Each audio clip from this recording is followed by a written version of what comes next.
ఏపీలో రాక్షస పాలన సాగుతుందన్నారు సిపిఐ ఎమ్మెల్యే కూనంనేని సాంబశివరావు. జగనన్న వదిలిన బాణం షర్మిల కాంగ్రెస్ పార్టీ అధ్యక్షురాలిగా ఎలా అయిందో చెప్పాలని డిమాండ్ చేశారు.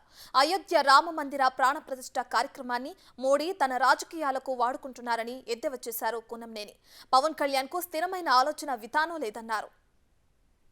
ఆంధ్రప్రదేశ్ రాజకీయాలు చూస్తూ ఉంటే పాత వారసత్వ రాజకీయాల కంటే ముందు మొఘలాయి కాలంలో, ముసల్మాన్ రాజుల కాలంలో ఔరంగజేబ్, అలాగే ఆనాడు అధికారం కోసం తండ్రులు కొడుకులు, కొడుకులు తండ్రులు, ఆ విధంగా ఒకరినొకరు అడ్డదొలికించుకునేటువంటి అటువంటి చరిత్ర ఇవాళ ఆంధ్రప్రదేశ్లో కనపడుతున్నట్లుంది.